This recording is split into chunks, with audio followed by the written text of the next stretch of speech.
안녕하세요. 이현nun 교수의 경제포럼 함께 해주셔서 감사합니다. 오늘은 살아있는 거시경제학 시간입니다. 거시경제학 하면 경제 전체를 들여다보는 것이다. 특별히 그 중에서도 GDP 또는 물가, 실업, 이자율, 국제수지 뭐 이런 것과 관련한 이론이다. 이렇게 이해를 하시면 될 것 같습니다. 오늘은 특별히 경기가 침체가 되었을 때에 그런 때 이제 정부가 쉽게 생각할 수 있는 것이 정부 지출을 늘리는 것이고 또 중앙은행이 금리를 낮추거나 통화량을 늘리는 것이잖아요. 그러한 정책을 시행했을 때 실제 경기가 침체되었던 것이 회복이 될 수 있을지에 대한 생각을 좀 우리 이러한 간단한 이론 모형을 가지고 설명을 해 보려고 합니다. 별로 어렵지 않습니다. 정말 간단한 모형이니까요. 한번 보시면 좋을 것 같고 이것을 통해서 여러분들이 현재 진행되고 있는 우리나라의 경기 침체가 과연 정부의 정책 또는 중앙은행의 정책으로 회복이 될 수가 있을까에 대한 생각을 좀 함께 해보시면 좋을 것 같습니다. 자, 그럼 시작을 해 보시죠. 살아있는 거시경제학. 그리고 이제 오늘 주제는 재정정책과 통화정책이다. 재정정책, 통화정책에 대해서는 뭐 간단히 다시 한번 정의를 내리도록 하겠습니다. 그 전에 우리가 제일 관심 있는 국내 총생산 GDP가 무엇인지 한 번만 더 볼까요? 한 나라에서 일정 기간, 1년이면 1년 동안 생산해낸 모든 재화 및 서비스의 시장가치 총합계. 이것은 일단 정의니까 그냥 그대로 이해하시면 될 것 같습니다. 그 이야기를 우리가 다시 공급 측면에서 생각해 볼 수 있고 수요 측면에서 생각해 볼 수 있다 이렇게 말씀을 계속 드렸잖아요. 그래서 생산해낸 거다 이렇게 했으니까 생산을 뭘로 하겠어요? 당연히 그 나라 갖고 있는 노동력, 자본, 토지를 가지고 하겠죠. 토지는 자원이라고 생각하면 될 것 같습니다. 자연 자원을 의미한다 이렇게 생각하시면 될 것 같고 이것만 있으면 되나요? 안 되죠. 당연히 기술이 필요하다. 그래서 여기 함수식 F라고 써 있는 함수식은 기술 수준을 나타낸다. 경제학적 용어로 총요소 생산성이다. 이렇게 이해를 하시면 될 것 같습니다. 그래서 얘들을 가지고 이제 생산해내는 것이 GDP인데 이러한 생산 요소들은 단기적으로 변동이 불가능하잖아요. 장기적으로 움직이는 것이고 또 기술 수준도 장기적으로 서서히 변화하는 것이기 때문에 우리가 공급 측면을 들여다보는 것은 다른 것이 아니라 GDP의 장기적인 변화를 보는 것이다. 이렇게 이해를 하시면 될 것 같습니다. 반대로 수요 측면을 생각해 보면 일단 생산해낸 상품 및 서비스가 이제 가게에게 전달이 되고 또 다른 기업에게 전달이 되고 또 정부에게 전달이 되고 또 다른 나라에게 전달이 되잖아요. 말로 전달이라고 했습니다만 판매된다 그런 의미가 되겠죠. 그게 판매가 되면 그러면 이제 가게가 소비를 하게 되면 가게가 사게 되면 구입하면 그러면 소비 지출이라고 하고 다른 기업이 구입하면 정부 지출 그리고 정부가 죄송합니다. 다른 기업이 구입하게 되면 투자라고 하고 또는 투자 수요라고 하고요.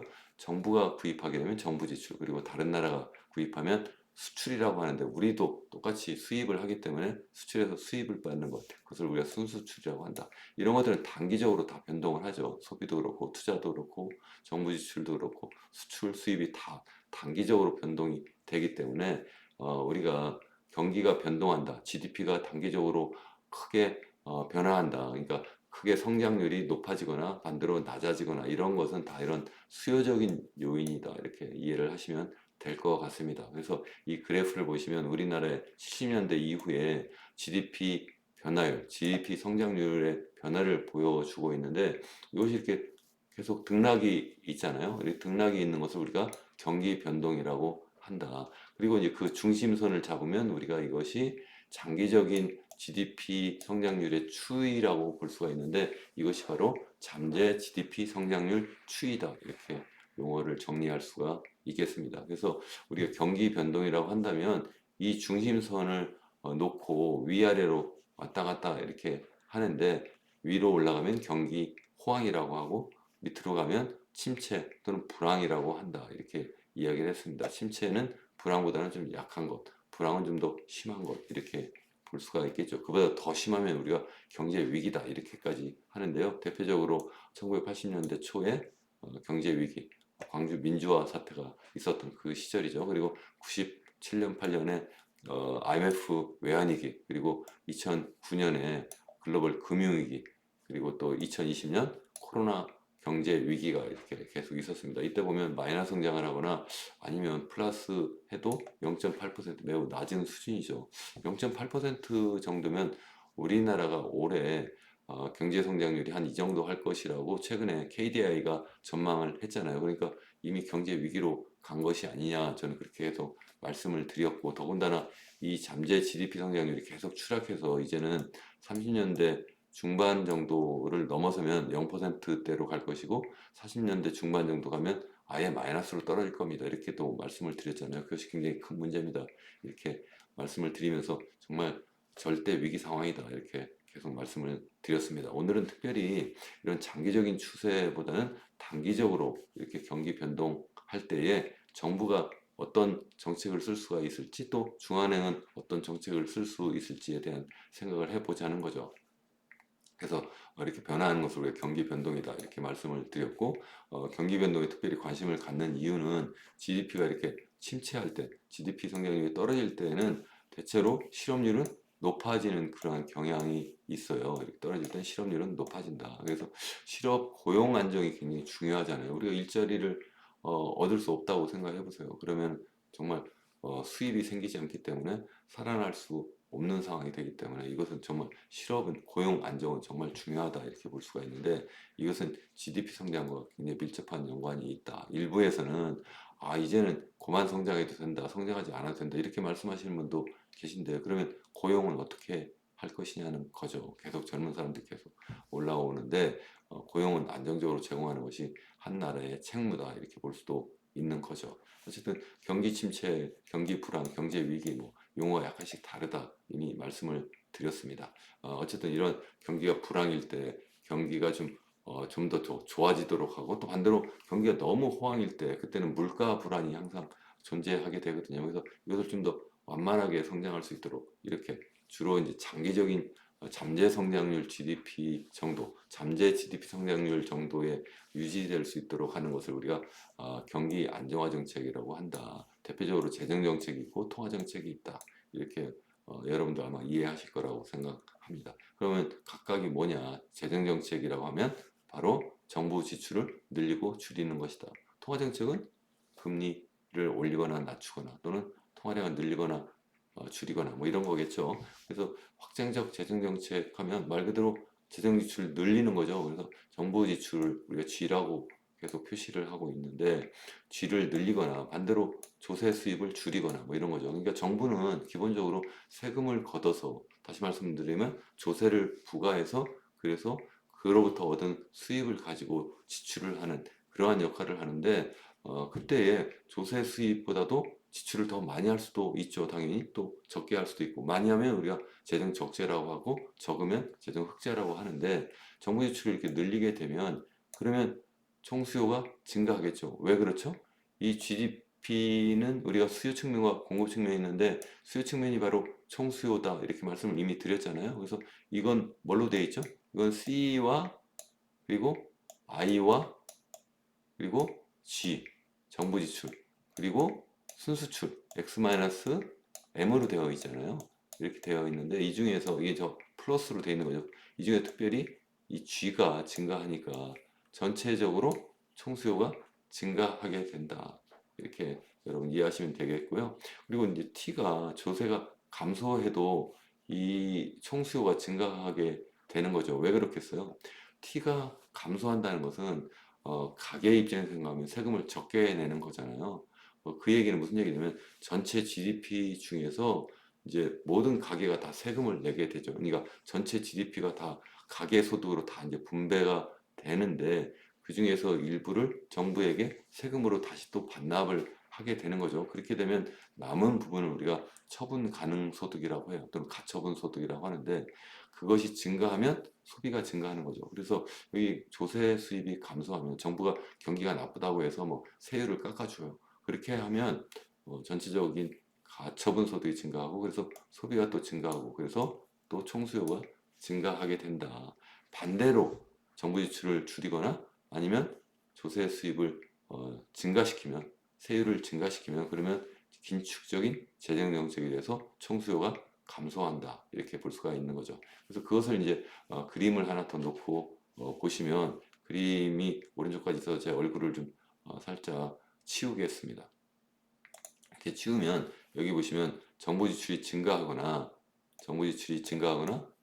또는 조세 수입이 감소하거나 T가 감소하면 어떻게 된다고요? 그러면 얘가 이렇게 오른쪽으로 이동한다는 거죠. 또 반대로 얘가 감소하고 또 T가 증가하면 얘가 왼쪽으로 가고, 이렇게 정부가 재정 지출을 늘리고 줄이고 또 조세 수입을 늘리고 줄이면서 총수요를 늘리고 이동시킬 수 있다는 거죠. 영향을 줄 수 있다는 거죠. 단기적으로 경기 변동에 영향을 준다, 그런 의미가 될 수가 있는 거죠. 근데 어느 정도 영향을 주느냐를 나타내는 것이 승수 효과예요. 여러분들도 많이 들어보셨을 텐데, 승수 효과라는 것은 말 그대로 멀티플라이어, 그러니까 더 양을 몇 배로 증가시킨다, 그런 뜻이 되겠습니다. 정부 지출은 100억만큼 증가시켰는데 나중에 GDP 또는 총수요 증가는 100보다 훨씬 더 많이 증가하더라, 몇 배로 증가한다, 그것을 승수 효과라고 한다. 그렇게 되는 이유는 좀 이따 설명을 드리겠습니다만, 특별히 얘는 한계의 소비 성향에 따라서 움직여요. 그래서 한계의 소비 성향이 커질수록 승수 효과도 커집니다. 왜 그런지 좀 이따 설명을 드리기로 하고, 한계의 소비 성향이 뭔지부터 한번 간단히 말씀을 드려보겠습니다. 한계 소비 성향은 Marginal Propensity to Consume, 영어로 그렇게 이야기하는데 보통 MPC라고 쓰거든요. MPC라고 쓰는데 이건 뭐냐면, 소득이 증가할 때, 소득이 예를 들어서 여러분 소득이 한 달에 예를 들어 1,000만 원이라고 해요. 1,000만 원인데 100만 원이 증가했어요.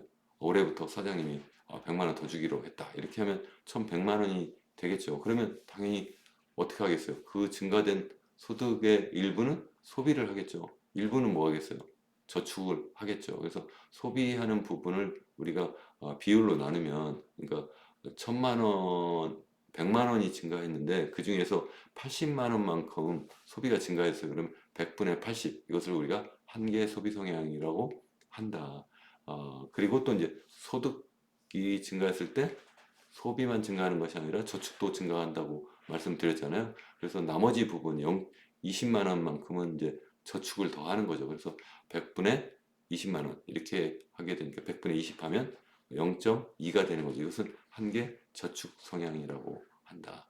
우리가 여러분들 그냥 소비 성향, 저축 성향 이런 이야기 많이 들어보실 텐데, 한계라고 하는 용어와 평균과의 의미를 약간 좀 구분하실 필요가 있어요. 지금 한계라고 하는 것은 증가했을 때의 의미고, 평균이라고 하는 것은 좀 전에 말씀드린 1,000만 원이 있다고 그래요. 제가 한 달에 1,000만 원을 소득을 벌어 들이는데 그 중에서 한 800만 원은 소비를 해요. 나머지 200만 원은 제가 미래 소비를 위해서 저축을 해요. 그러면은 그때에 1,000만 원분의 800만 원 이렇게 하면 이것은 전체 소득 중에 몇 퍼센트가 소비가 되느냐 해서 나타내는 것이기 때문에 평균 소비 성향이라고 한다. 제가 좀 전에 말씀드린 것은 그것이 아니라 증가했을 때 1,000만 원이 아니라 100만 원만큼 증가했을 때 소비는 80만 원만큼 증가한다. 그러면 한계의 소비 성향이 0.8이 된다, 그런 의미가 되겠습니다.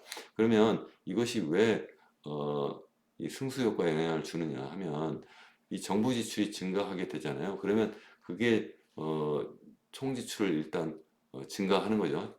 총 수요를 증가하게 되는데 그것이 끝이 아니라는 거예요. 그러니까 100억만큼 예를 들어 증가시켰다고 해요. 정부 지출이. 그러면 100억만큼 이만큼 증가했죠. 그럼 총 수요도 100억만큼 증가해요. 처음은.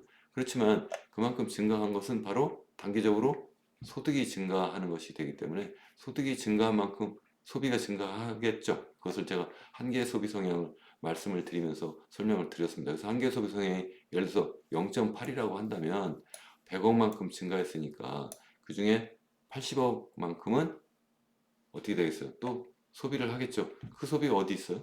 얘잖아요. 그만큼 또 소비가 또 증가하겠죠. 그것이 아니라 또 걔가 또 80억만큼 증가하니까 총 수요는 또 그만큼 또 증가한 거예요. 또 그래서 80억 곱하기 다시 또 MPC 0.8을 하면 또 64억이 남겠죠.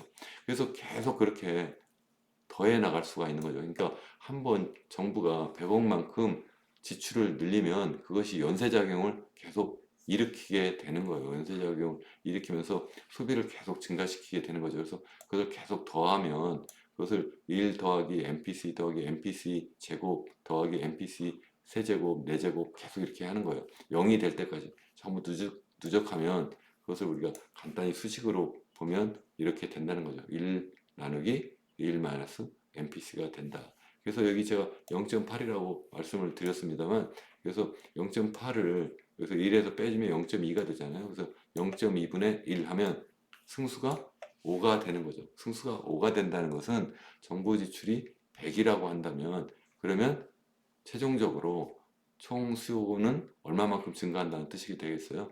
100억 곱하기 5 하니까 500억만큼 증가한다. 그만큼 펌핑을 했다 하는 말씀이 되겠습니다. 자, 그렇게 되는 것을 우리가 쉽게 생각을 할 수가 있는데, 현실에서는 그렇게 되지 않아요. 현실에서는 정보 지출을 그만큼 늘리기 위해서는 그만큼 어떻게 하겠어요?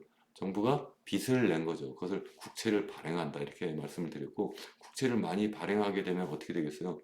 시중에 있는 금리보다도 또 추가로 더 이제 돈을 빌리려고 하는 그런 수요가 발생하기 때문에 금리를 더 높일 수밖에 없어요. 그래서 뭐 미국에서도 많이 그렇게 이야기하잖아요. 자꾸 정부가 재정 적자를 내게 되면서 국채 수익률이라는 것을 이자율이라고 그냥 이해하시면 되겠습니다. 그래서 자꾸 높아진다 이런 이야기를 하는데, 우리나라도 마찬가지예요. 국채를 발행하면 최근에 우리나라 경제가 너무 어렵다 해서 국회에서 이제 추경을 하기로 이렇게 결의를 했잖아요. 그만큼 이제 국채를 발행하게 되는데, 국채를 발행하게 되면 당연히 시중금리는 높아질 수밖에 없다는 거죠. 이렇게 높아지게 된다. 높아지면 어떻게 돼요? 그러면 투자가 감소할 수밖에 없는 거죠.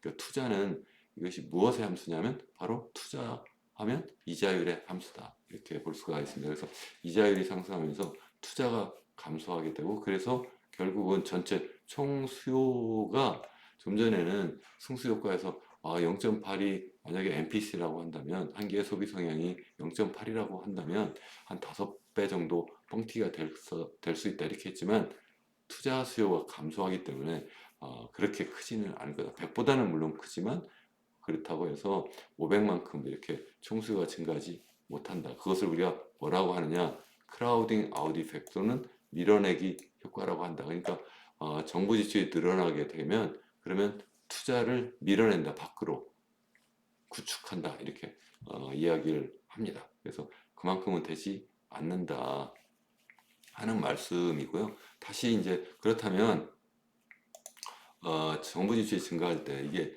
단기적으로 어떻게 움직이고 장기적으로 어떻게 움직이는지 한번 생각을 해보시죠. 일단 여기 뭐 균형점이 이미 여기 와 있어요. 이미 뭐 완전 고용 상태고 물가도 대체로 안정적인데, 이때 만약에 이렇게 총수요를 늘려버리면, 정부 지출을 늘리게 되면, 그러면은 단기적으로는 경기가 좋아질 수 있어요. 단기적으로 이렇게 좋아질 수가 있는데, 근데 이게 너무나 얘가 지금 완전 고용 상태에서 벗어나서 생산하기 때문에 어떻게 되겠습니까? 이 단기 공급 곡선, 이게 뭔지 지난번에 다 설명을 드렸습니다. 혹시 이해가 안 되시면 지난번 영상을 좀 봐주시면 좋을 것 같아요. 그러면 얘가 자꾸 왼쪽으로 이동한다고 그랬죠. 그래서 장기 균형이 어디로 가느냐면 이리로 가는 거예요. 이렇게 가게 되면 어떻게 돼요? 결국은 물가만 상승시킨다. 물가만. 이렇게 이야기를 하는 거예요. 그래서 정부 지출 자꾸 늘리면 이게 결국은 물가 상승만, 인플레이션만 가져오지 실질적으로 경기 부양 효과는 없다. 이렇게 주장하시는 학자들이 많이 있잖아요. 바로 이러한 의미가 되겠습니다. 자, 그런데 얘가요, 조세 수입이 감소하는 경우는 어떠냐?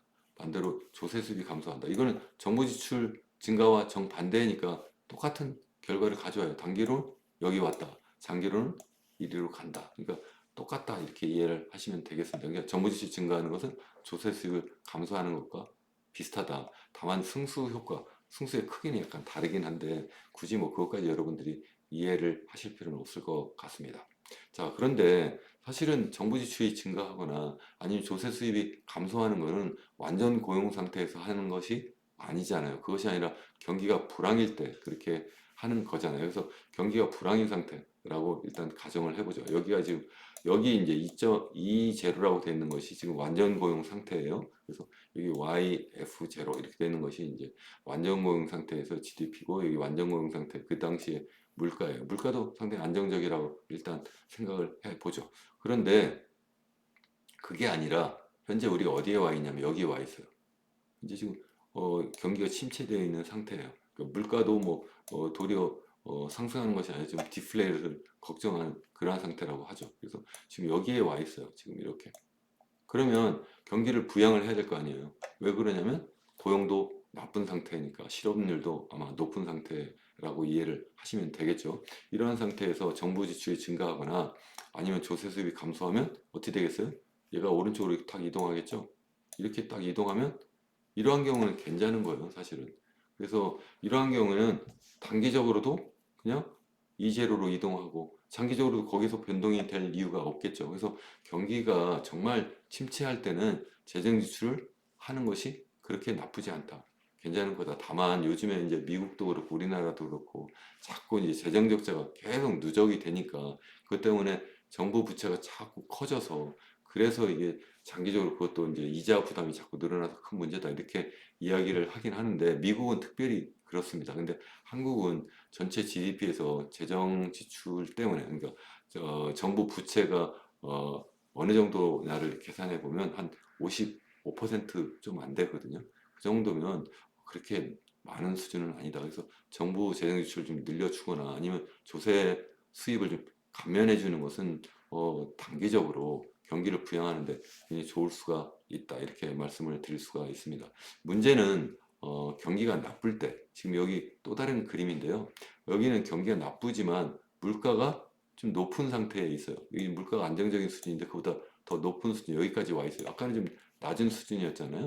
그래서 이렇게 돼버리면 이것을 우리가 뭐라고 하느냐면 경기는 나쁜데 물가는 또 굉장히 빠르게 상승하는 상황. 이것이 바로 전형적인 스태그플레이션이잖아요.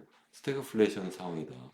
이렇게 물가는 굉장히 불황인데 어려운데 또 경기는 또 나빠요. 이런 상태에서 정부 지출을 확 늘려버리면 어떻게 될까요? 정부 지출을 늘려버리면 그러면 고용 그리고 또 GDP는 좋아질 수 있지만 물가는 더 상승하겠죠. 그게 문제다. 그게. 물가 더 상승하게 된다. 그래서 이러한 경우에는 확장적 재정 정책을 쓰는 것이 쉽지 않아요. 반대로 그럼 내가 물가를 잡아야 되겠다. 정부가 물가를 잡겠다고 작정을 했어요. 그러면 정부 지출을 줄여야 되겠죠. 또 세금을 더 많이 걷어야 되겠죠. 그러면 이거 더 밑으로 내려와요. 더 밑으로 오면 균형점이 일로 가버리죠. 이번에는 아까는 일로 갔었는데 그러면 어떻게 돼요? 물가는 잡을 수 있겠지만 그러면 경기는 더 나빠진다. 경기는 이쪽으로 오니까 경기가 더 나빠지는 그런 문제가 있다. 그래서 스태그플레이션일 때는 이러한 경기 안정화 정책, 정부 지출을 가지고 뭐 경기를 부양하니 많으니 이런 것을 할 수가 없는 상황이 돼버리는 거예요. 그래서 굉장히 어려운 상황으로 빠지게 된다. 이렇게 볼 수가 있는 거죠. 통화 정책도 별로 어려운 내용이 아닙니다. 간단히 이제 생각해 보면 통화 정책은 중앙은행이 통화량을 늘리고 줄이는 그러한 행동이다. 통화량을 늘린다는 것은 기준금리를 하락시키는 거다. 기준금리를 뭐 한국은행이 현재 지금 2.75%라고 이렇게 현재 확정해 놓고 있는데 이것은 명령이 아니라 거기를 타겟으로 해서 통화량을 늘리고 줄이고 이렇게 하겠다는 거거든요. 그래서 기준금리를 떨어뜨린다는 것은 통화량을 늘리는 거다. 이렇게 이해를 하시면 되겠습니다. 그래서 통화량이 늘어날 때 이런 때는 이제 기준금리도 낮아지고 또 시중금리도 따라서 이렇게 연동해서 낮아지겠죠. 그렇게 되면 투자가 늘어난다. 투자 수요가 늘어나고 그러면 결국은 이 총수요가 늘어나겠죠. 왜요? 총수요 속에는 C 그리고 I 그리고 G 그리고 X-M이 있잖아요. 그래서 그 I 투자가 증가하기 때문에 총수요는 증가하게 된다. 만약에 중앙은행이 통화량을 감소시키거나 기준금리를 높이면 그러면 투자는 도리어 감소하게 되는데 그것을 우리가 긴축적 통화정책이라고 한다. 지난번 코로나 상황에서는 우리나라 한국은행을 비롯해서 모든 나라의 은행들이 대부분 다 어떻게 했어요? 모든 나라의 중앙은행들이 다 기준금리를 낮췄죠. 그 얘기는 통화량을 증가시켰다. 그 얘기는 다시 말씀드리면 투자를 진작시켜서 그래서 수요를 좀 증가시키고 그래서 경기가 너무 많이 침체되는 것을 막으려고 하는 그런 정책이었던 거죠. 그리고 이제 반대로 이제 어느 정도 이제 코로나 상황이 끝나고 막 물가가 막 튀어오를 때 그때는 중앙은행들이 대부분 다 어땠어요? 또 기준금리를 막 높였잖아요. 통화량을 줄이기 시작했다는 거죠. 그렇게 되면 경기는 좀 침체되는 상황으로 전개될 수가 있다 하는 의미가 바로 이 투자가 감소한다는 뜻이 되겠습니다. 자, 이러한 상황을 다시 또 이제 그림으로 보시면 좀 전에 말씀드린 확정적 통화 정책은 이렇게 총수요가 오른쪽으로 가는 거고 긴축적인 통화 정책은 왼쪽으로 가는 거다. 뭐그 정도 이해하시면 되겠습니다. 자, 이러한 경우에 다시 한번 그러면 디플레이션이 경기가 침체되는 경우, 그때 물가가 안정적인 경우하고 스태그플레이션의 경우 두 개를 또 나눠서 또 한번 볼 거예요. 아까랑 똑같아요. 이번에도 지금 현재 여기에 와 있어요. 우리가 여기를 뭐 E1이라고 할까요? 그러면 현재 여기에 지금 와 있는데 지금 이 상태는 지금 완전고용 GDP보다 더 낮은 상태고 물가는 안정적인 것보다 더 낮으니까 디플레이션 상황을 걱정하는 그러한 현재 상황입니다. 자, 이러한 경우에는 그냥 어떻게 해요?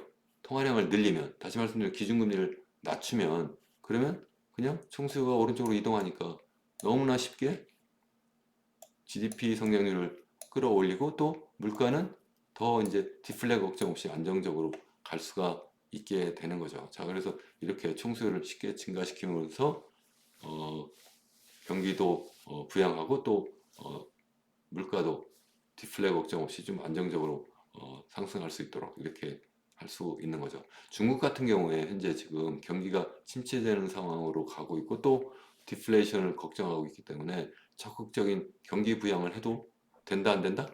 된다 이렇게 저는 생각을 합니다. 다만 이것이 자꾸 이제 정부의 부채를 자꾸 키워가기 때문에 좀 문제가 있다는 거고요. 우리나라도 대표적으로 이제 물가가 이제 많이 잡혔다 이렇게 이야기를 할 수가 있고 다만 이제 경기가 많이 침체가 된다 이렇게 이야기를 하는데 다만 이제 우리나라 물가 지표라고 하는 것이 예전에 지난번에 영상에서 말씀을 드렸습니다만 우리나라는 정부가 물가 관리를 해요. 뭐 대표적인 뭐 공공요금 같은 거, 뭐 전기요금이라든가 아니면 수도요금이라든가 뭐 아니면 교통요금 아니면 통신요금 이런 것들 다 관리를 하기 때문에 그것을 관리한다는 것은 올라가는 것을 자꾸 누르고 있잖아요. 그래서 만약을 내버려 두면 시장의 원리로 내버려 두면 아마 물가 상승률이 2%가 아니라 3%까지 이렇게 올라갈 수도 있어요. 그래서 사실은 우리나라도 물가 걱정을 좀 해야 되는데 만약에 그냥 물가 걱정이 정말 없다고 한다면 그런 때는 이렇게 통화량을 늘리면 기준금리를 낮추면 이것이 오른쪽으로 갈 수 있습니다. 다만 이것만이 아니라 바로 우리나라 같은 경우에는 가계부채가 지금 너무 많기 때문에 아까 정부 지출을 늘리는 것은 정부 부채가 늘어나는 것이 좀 걱정입니다. 다만 그래도 우리나라 같은 경우는 양이 그래도 좀 어느 정도 다른 나라에 비해서는 그렇게 많지 않습니다. 이렇게 말씀을 드렸는데 통화량을 늘리는 것, 다시 말씀드리면 기준금리를 낮추는 것은 우리나라 같은 경우는 도리어 이것이 가계부채를 또 키우는 그러한 문제로 나타날 수 있다 하는 것이 한 가지 걸림돌이고 또 한 가지는 이것이 또 환율을 또 자극할 수가 있어요. 우리나라만 기준금리를 낮추면 그러면 우리나라에 투자된 외국 투자 자금이 다시 빠져나갈 수 있다는 거죠. 그렇게 되면 또 환율이 다시 또 튀어 오를 수 있기 때문에 그렇게 쉽지 않은 선택이다. 다만 그냥 이 두 가지만 보면 그렇다는 거죠. 좀 전에 말씀드린 가계부채라든가 아니면 환율은 이 모형 가지고 설명이 안 되는데 그래도 그것은 여러분들이 머리에 넣고 생각을 해봐야 된다는 거죠. 스태그플레이션의 경우에는 여기에 보시는 것처럼 지금 물가는 지금 막 튀어 오르고 있고 또 경기는 매우 침체된 상태에 현재 와 있는 거예요. 이런 때는 이러한 정부의 정책도 굉장히 어렵다 이렇게 말씀드렸는데 이러한 통화 정책도 굉장히 어려운 상황에 빠지게 되는 거죠. 금리를 막 낮춰가지고 통화량을 늘린다고 하면 물가는 더 튀어 올라요. 경기는 잡을 수 있지만 경기는 좀 좋아질 수 있겠지만 물가는 더 튀어 오를 수가 있다 하는 얘기죠. 그리고 반대로 이번에는 물가를 잡을 거야 이렇게 해버리면 경기는 또 더 침체되는 상황으로 간다는 더 침체되는 이 상태로 가는 거죠. 그래서 물가는 잡지만 경기는 또 더 나빠지는 그러한 문제가 있다는 겁니다. 자, 그래서 이러한 경우에는 그냥 이러지도 저러지도 못하는 상황으로 빠질 수가 있다는 겁니다. 자, 이러한 것을 좀 더 체계적으로 설명하는 그러한 통화 이론을 우리가 유동성 선호 이론이라고 해요. 유동성이라는 것이 다른 말로 통화 그 자체다 이렇게 말씀도 드렸잖아요. 통화 자체가 유동성이다. 사실은 뭐 모든 자산이 다 어느 정도 유동성은 있다. 그러니까 사실은 뭐 주식이 됐든 채권이 됐든 아니면 아파트, 부동산 자산이 됐든 모두 다 일정하게 부동산 또는 주식 또는 채권을 화폐로 바꿀 수 있잖아요. 그래서 바꾸는 그 용이성에 따라서 얼마나 쉽게 바꿀 수 있느냐를 우리가 유동성이 크냐 작으냐 이렇게 이야기를 하는데 제일 큰 것이 화폐 그 자체이기 때문에 그 자체가 유동성이라고 하는데 그래서 이게 다른 것이 아니라 화폐 선호 이론이다. 선호는 다른 말로 수요잖아요. 그래서 화폐 수요 이론이에요. 쉽게 이야기하면 화폐 수요 이론이다. 그 정도 그냥 이해하시면 되겠습니다. 뭐 그래서 뭐 화폐 수요 이론하면 뭐 이자율과 그리고 이제 이쪽 통화량을 이야기할 때 당연히 이자율이 높아지면 화폐 수요는 적어지겠죠. 왜냐면 은행에 돈을 넣어두면 그만큼 이자 수입이 더 많아지니까 반대로 뭐 이자율 자꾸 떨어져요. 막 0%로 막 밑으로 내려가요. 그러면 굳이 내가 은행에 돈을 맡길 필요가 없다 이렇게 생각하는 게 자꾸 늘어나겠죠. 물론 넣어놓고 있으면 안전한 것도 있고 뭐 여러 가지 편리성도 있기 때문에 어느 정도 갖고는 있겠지만 자꾸 떨어진다. 그래서 화폐 수요 곡선은 이렇게 이자율과 통화 양의 관계에 있어서는 우하향하고 화폐 공급은 뭐 이자율을 도리어 결정하는 중앙은행의 그러한 결정 정책 변수이기 때문에 수직선이다. 뭐 이렇게 설명을 하는데요. 이러한 경우에 화폐 수요가 늘어나면 그러면 이자율이 상승한다. 반대로 이제 통화 공급이 증가하면 그러면 이자율이 감소한다. 뭐 이런 것을 설명하는 이론이 좀 전에 말씀드린 화폐 수요 이론이에요. 뭐 별로 어려운 내용은 아닌데 이름이 좀 어렵게 되어 있습니다. 사실 이것을 가지고 이제 좀 더 한 단계 더 나가서 뭐 ISLM 모형이라는 것도 만들어내고 또 그래서 거기에서부터 또 체계적으로 총수요, 총공급 모형과 어떻게 연결이 되어 있는지 이렇게 뭐 거시경제학에서 설명을 하는데 여러분들에게는 그렇게까지 할 필요가 없다 말씀을 드렸습니다. 자, 또 한 가지 여러분들 많이 듣는 것이 유동성 함정이라고 하는 것인데요. 유동성 함정은 이자율이 자꾸 떨어지다 보면 이게 0%대로 막 갈 거 아니에요. 대표적으로 뭐 지난 코로나 때 미국 연준이 기준금리를 0%대까지 낮췄잖아요. 정확하게 하면 0%부터 0.25%까지 낮췄는데 그다음 더 낮추지를 못하잖아요. 더 낮추지를 못하게 될 때 이런 때는 통화 공급을 늘려봤자 기준금리가 더 낮아지지 않잖아요. 그래서 그러면 우리가 유동성 함정에 빠졌다 보통 이렇게 이야기를 해요. 사실은 여기에 있는 이자율이 명목 이자율이 아니라 실질 이자율이 약간 개념이 다르긴 한데 그냥 그 정도 그냥 이해하시면 될 것 같습니다. 그래서 이렇게 그래서 수요 곡선이 이렇게 내려가다 여기서 밑으로 더 가지 않고 이렇게 됐다는 거예요. 그래서 0% 밑으로 떨어지지 않는다. 통화량을 늘려도 잘 안 된다고 이렇게 이야기를 하는데 사실은 실질 이자율이기 때문에 뭐 가능하다. 대표적으로 이제 할 수 있는 방법이 뭐냐면 양적 완화라고 하는 것. 통화량을 이게 사실은 약간 이제 두 가지가 이제 같이 관련도 있고 약간 다르기도 한데요. 양적 유동성의 함정에 빠지면 보통 생각할 수 있는 것이 양적 완화다 이렇게 볼 수도 있어요.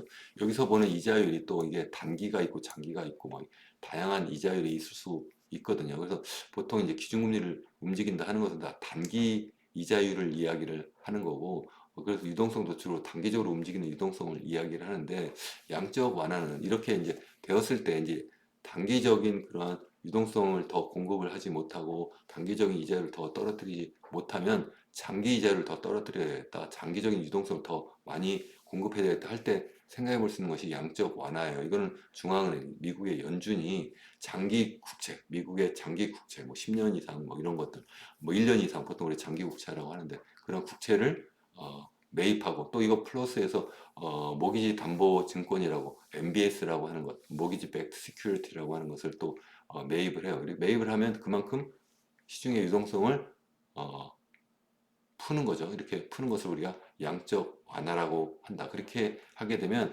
단기적인 그러한 이자율의 뿐만 아니라 이제 기준금리는 단기 이자율을 낮추는 거고 장기적인 이자율을 주로 낮추고 장기적인 유동성 공급할 때 양적 완화를 한다. 이렇게 생각하시면 되겠습니다. 그래서 그런 것을 할 수가 있다. 실질적으로 이거 보시면 제가 2020년 말씀드렸는데 당시에 미국 연준의 총 자산이 한 4.2조 정도 있었어요.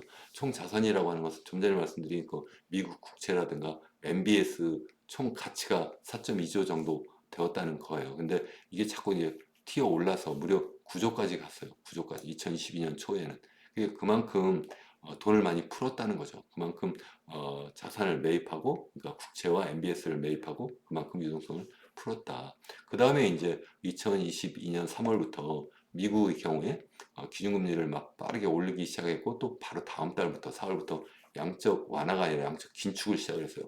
그러니까 도리어 반대로 이제 갖고 있는 자산을 내다 팔았다 이런 의미가 되는데, 실질적으로 팔지는 않고 갖고 있는 자산 중에, 그러니까 채권 중에 이제 만기가 돌아오는 것을, 새로운 것을 메꾸지 않고 그냥 내버려 두면 자꾸 자산이 이제 줄어드는 거죠. 현재 6.7조까지 줄어들었습니다. 어쨌든 그래도 굉장히 많은 수준이다. 사실 양적 완화는 2008년, 9년 그때 글로벌 금융위기 때 한번 처음 했었고요. 그때도 사실은 굉장히 획기적인 그러한 양적 완화라고 했는데, 이번에 코로나 때는 그보다 또 훨씬 더 크다 이렇게 볼 수가 있겠습니다. 자, 어쨌든 이렇게 해서 오늘 말씀을 다 마쳤네요. 오늘은 주로 이렇게 간단히 이론적인 측면을 말씀을 드렸고, 다음 시간에는 이제 미국 그리고 또 우리나라의 재정 정책이 현재 어떻게 진행되고 있는지, 또 통화 정책은 어떻게 진행되고 있는지를 제가 좀 전에 말씀드린 이 총수요 총공급 모형을 응용해서 간단히 설명을 드리겠습니다. 특별히 미국은 이 재정 적자가 너무 많고, 그래서 연방 부채, 국가 부채가 지금 GDP의 무려 123%라고 하잖아요. 또 그리고 또 미국의 연준이 지금 기준금리를 뭐 지금 높이는 낮추는 이거 가지고 지금 트럼프 대통령하고 엄청난 또 실갱이를 하고 있잖아요. 또 우리나라도 마찬가지죠. 우리나라도 지금 경기가 굉장히 어려운 상황에서 지금 추경도 현재 하기로 했고, 또 앞으로 또 추가적인 2차 추경도 할 것 같다 이렇게 지금 현재 이야기를 하고 있는데, 그것이 과연 무슨 의미가 되는 건지, 또 지금 기준금리를 한국은행이 또 낮춘다 뭐 이런 이야기를 하고 있는데, 그것이 무슨 의미가 되는지 이러한 이야기를 여러분들 같이 해 보도록 하겠습니다. 여러분 끝까지 시청해 주셔서 감사합니다. 감사합니다.